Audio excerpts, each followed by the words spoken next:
everybody, it's Amanda. Today what I want to do is show you how to create an assignment inside of your Schoology course with a Google addition to it.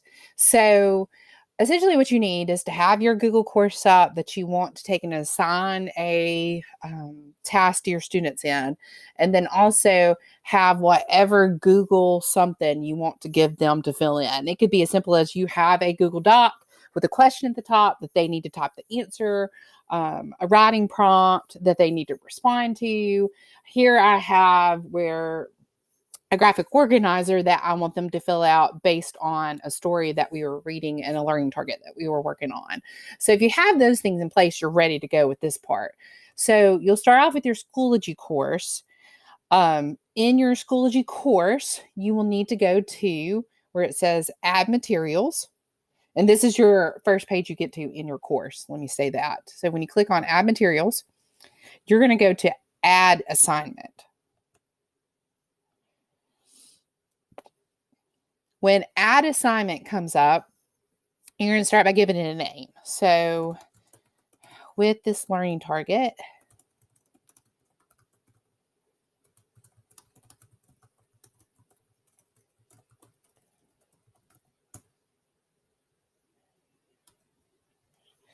I'm going to use this book, The Story of Ruby Bridges, ask and answer questions about the text, because that is a learning target that we are working on. I want it to be easy for my kids to take and go, oh yeah, that's what I'm supposed to be working on during this time.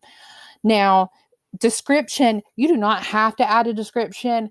I think descriptions are beneficial for three things. I can give my learning target, I can give some written directions of what needs to be done with the text, just in case I didn't get to touch base with my class about what to do, or maybe they need to see that step by step by step.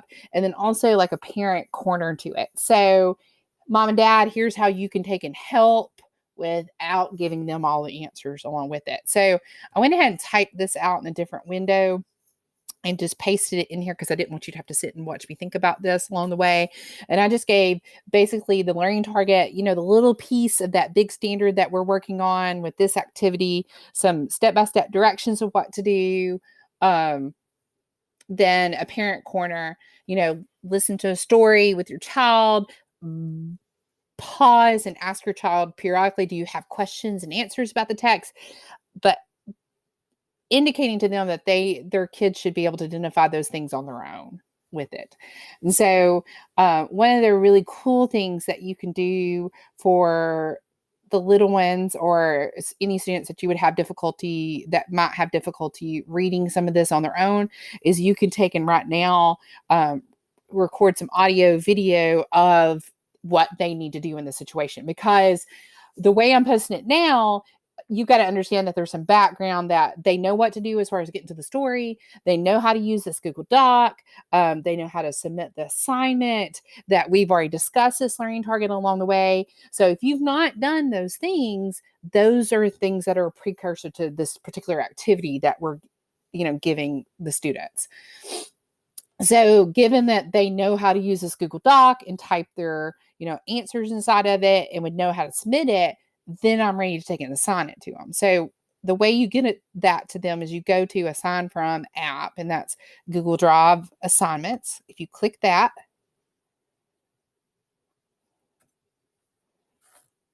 it takes just a second to load. Then what you have to do is you can come up here and type whatever it is, if you know the name of the file you're looking for, or you can just kind of scroll down. These are kind of the most recent ones that typically come up. I know that this is the one that Ask and Answer Questions. Graphic Organizer is the one that I wanted these students to have. So I'm going to click that, click on that, make sure it's blue, and then click Attach. It'll take just a second.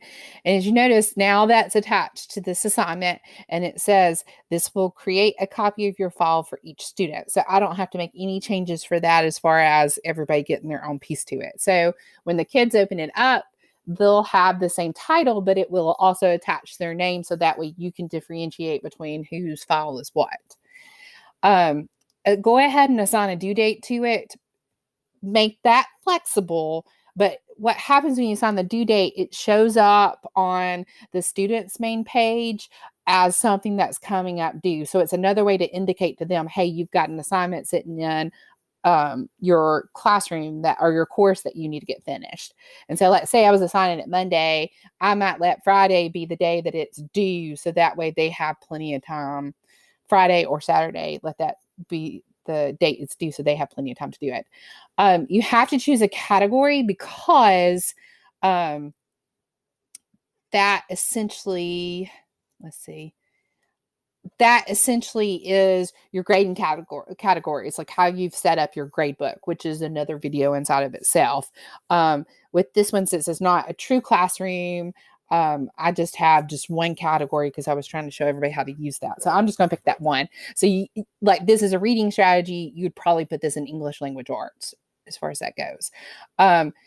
Rubrics are really cool, but that's another video. We'll just put that as it's going to grade it on a numeric scale. Learning objectives, once again, that's another video, but it's really cool. We can connect this with learning objectives that we're working on. So all I have to do now, that's it. Like, I can assign this and my kids can get it. So if I just press the create button,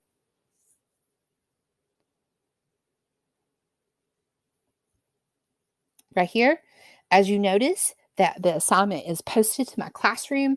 It shows a little snippet into the directions. When they open up the actual task, it'll show everything. And it also puts in that due Saturday, August the 15th. So that's my due date when it needs to be done. And if you notice, look, you see that upcoming event, it starts to have a list of tasks that need to be completed when you put that due date in it. So I highly suggest add that due date to it. So let us know how we can be help to you.